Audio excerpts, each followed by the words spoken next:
Thank you, Jesus. Praise thine holy name. We worship you, we bless you, we glorify you, we honor you, Lord. Hallelujah to the living God. Hallelujah to our faithful God. Thank you, Jesus. Thank you, Lord. Magandang umaga po sa lahat ng mga kapatid sa Panginoon, sa Mighty Warriors Christian Fellowship. Magandang umaga sa mga kapatid sa Doha, QICM, sa mga dati kong Kaalsad Group, dyan pa rin sa Doha. Good morning. At sa lahat po na naifo-forward ang pag-aaral na ito, magandang umaga po sa inyong lahat. Ang biyaya at pagpapala ng Panginoon mapa sa ating lahat habang tayo nakikinig. Tayo po'y manalangin. Natutuwa kami at nagagalak sa araw na ito na ipinagkaloob mo, Panginoon. We're excited to know more and more of you. Natutuwa kami, Panginoon, na matutunan ang iyong mga salita. Bukas ang aming kaisipan at damdamin, ang aming buong pagkatao, our spirit, our soul, our bodies, Lord. Marami pong salamat. It brings light, it brings clarity ang mga salita niyo. Maraming salamat, Lord. It brightens our day. It gives us courage. It gives us inspiration every day of our lives. Mapurihan ka, maparangalan ka po sa aming kalagitnaan, sa aming pag-aaral. Salamat sa banal na Espiritu. We offer everything to you, Father God. In the most precious name of our Lord and Savior Jesus Christ, we pray. Amen and amen. Magandang umaga pong muli sa inyo. Kahapon ay nag-aral po tayo patungkol sa pag-ibig ng Diyos sa atin. Ganun na lamang ang pag-ibig niya sa atin, di po ba? Siksik, liglig at umaapaw pa ang pag-ibig niya. Sinabi na niya kahapon na pinag-aralan natin in Jeremiah 31:3, Ephesians 3:19, and John 3:16. Sa simula pa ay inibig na niya tayo. Malaki ang pag-ibig niya sa atin. It is too much. Hindi po natin ito masusukat. Ibinigay niya ang kanyang bugtong na anak. Napaka-importante po niyan. Because He loved us, pinatunayan po ng Diyos yan. Kaya, kung minamahal tayo ng ganun ng Diyos, bakit nga ba hindi rin natin siya mamahalin ng gayon na lamang? Kaya po, nasa sa atin na yan. Hindi po malayo ang ating Panginoon. Malapit siya sa atin. Just by our word, pag tayo nagsalita. He's so close to us. He lives inside us. Lalo na po, sapagkat sa kapangyarihan ng banal na Espiritu, siya yung nagtitira sa atin. Kaya He knows everything about us. Wala pong natatago sa Kanya. He knows our problems even in advance. Kaya po, when we have problems, we run to the Lord. Lagi po tayong tumatakbo papunta sa Kanya. Hindi po ang tao ang kakausapin natin, ang Diyos. At magbibigay siya ng direksyon sa atin kung paano tayo gagawa. Sapagkat mahal na mahal niya tayo. Ayaw niya na tayo ay mapahamak. At lalo na, ayaw niya na lumayo tayo sa Kanya. Lumapit tayo sa Kanya. Kahit po tayo nagkakamali, pag humingi tayo ng kapatawaran sa Panginoon, patatawarin niya tayo. At lumapit tayo muli sa Kanya, tayo humingi ng tulong sapagkat mas higit ang maitutulong niya kaysa maitutulong ng tao. Hindi man natin siya nakikita sa ating mata, but He's everywhere. He's all-powerful. Alam niya lahat. He's all-present. Kaya napakaganda pong inspirasyon yon para sa ating lahat. Tapos po ngayon, basahin po natin sa ating pasimula ngayon na imaginein po natin ang Panginoon. Ano po ang naiisip natin patungkol sa Kanya. At tignan niyo po ang mga bagay na sasabihin niya sa atin sa araw na ito. Psalm 46 verse 1. Awit, ika-46, talatang 1. Psalm 46 verse 1. Awit 46 verse 1. Ito po ang sinasabi niya. Ang Diyos, ang lakas natin at kanlungan at handang saklolo kung may kaguluhan. Hallelujah. Napakaganda pong talata, no? Sabi ng Panginoon, ang Diyos ang lakas natin.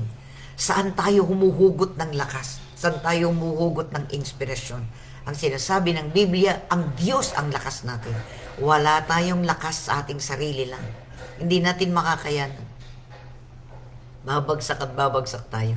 Pero kapag tayo tunay na mananampalataya, ang lakas natin, ang tagumpay natin ay galing sa Kanya.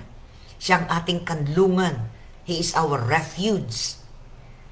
Kaya, na oras na, anumang panahon, na meron tayong kailangan, maliit o malaki, o lalo na, kahit wala tayong mga pagsubok, patuloy na pasasalamat at pagdakila ang ibibigay natin sa Kanya. Sapagkat ang sabi niya, ang Diyos ang lakas natin at kanlungan.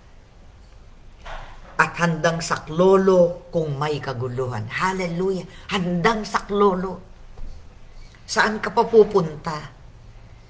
Kung ang pupuntahan mo, iiyak ka kagad, o tatakbo ka sa tao, o may kailangan kang pinansyal, mangungutang ka, bago ka kumilos ng anuman, bago mo isipin ang sinumang tao, isipin mo na ang Diyos na nagmamahal sa iyo ay handang-handa na saklolohan ka.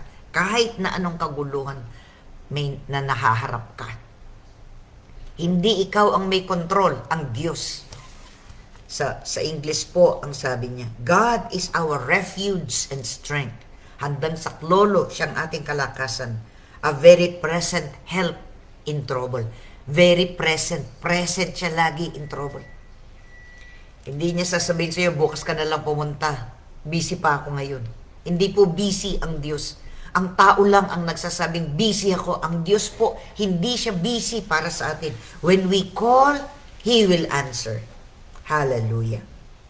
So yun po.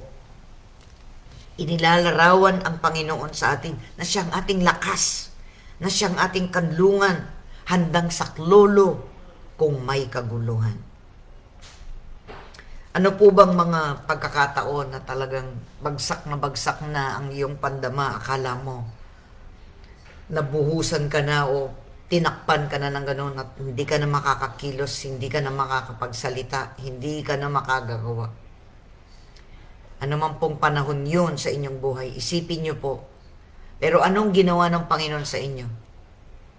Ano ang inspirasyong ibinigay niya sa inyo? Sa kabila ng napakabigat na dinaanan ninyo. Kayo lang po ang makasasagot niyan.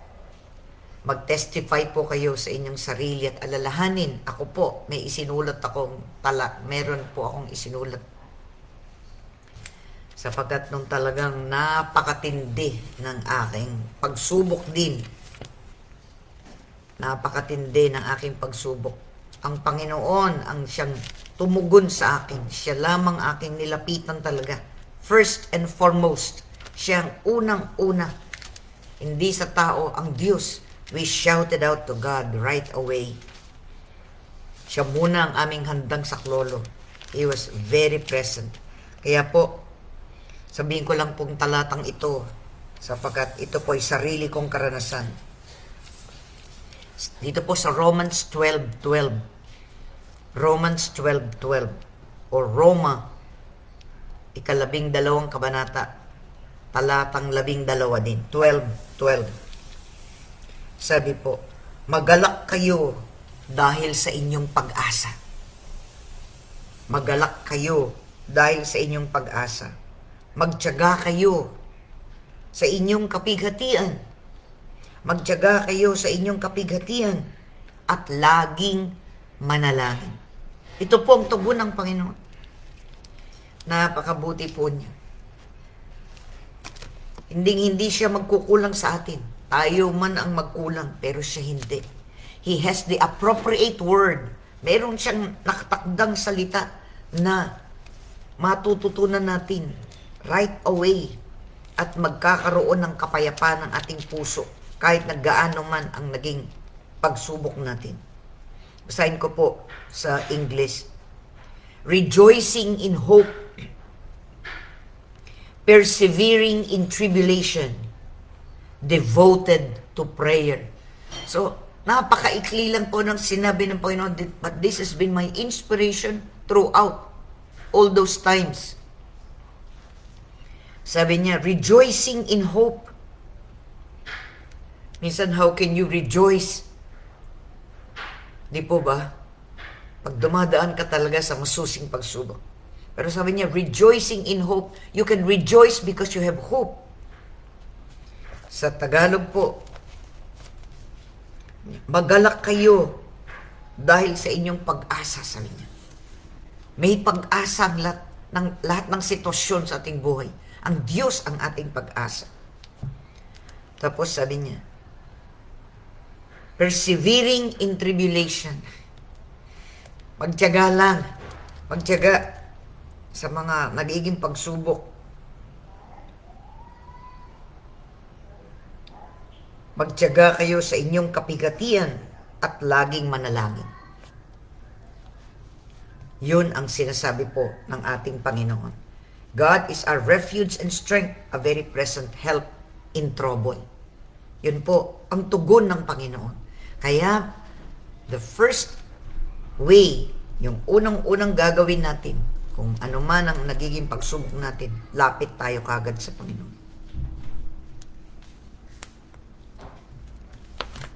Ang Diyos ang lakas natin at kanlungan at handang saklolo kung may kaguluhan. 46:1. Tapos sinabi ko po yung Romans 12, verse 12. Kaya, itinuturo din po sa Psalm 46, verse 10.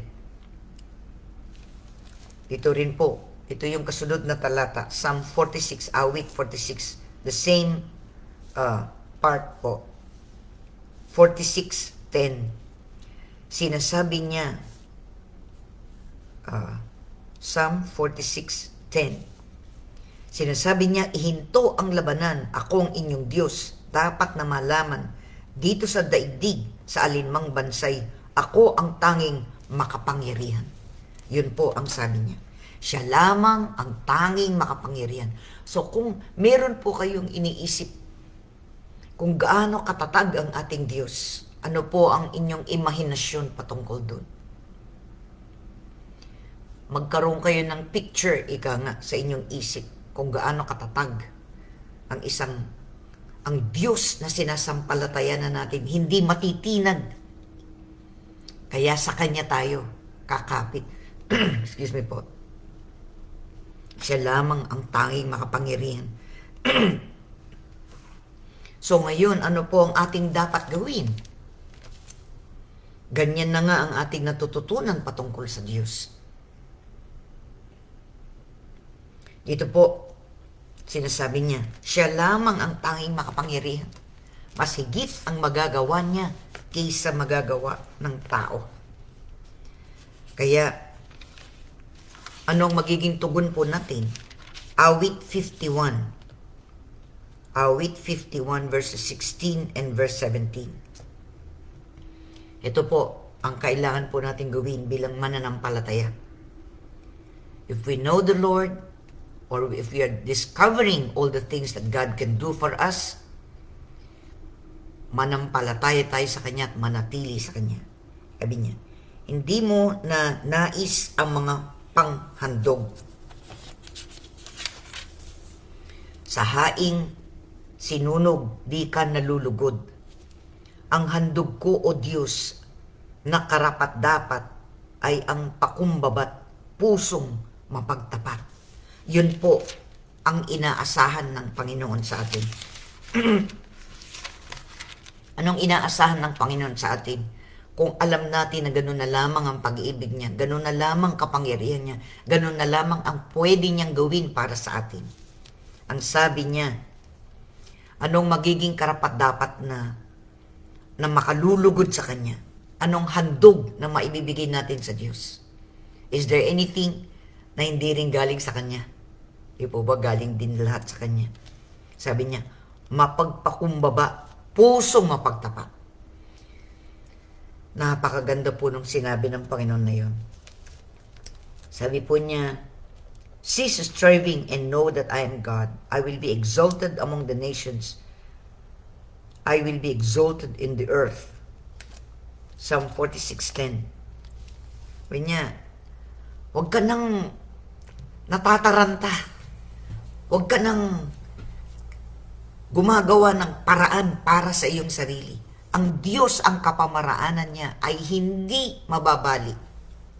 Kaya kapag sa Kanya ka sumangguni, sa Kanya ka lumapit, excuse me po, sa Kanya ka nanampalataya, pinanghawakan mo ang mga salita niya, hindi ka mapapahiya.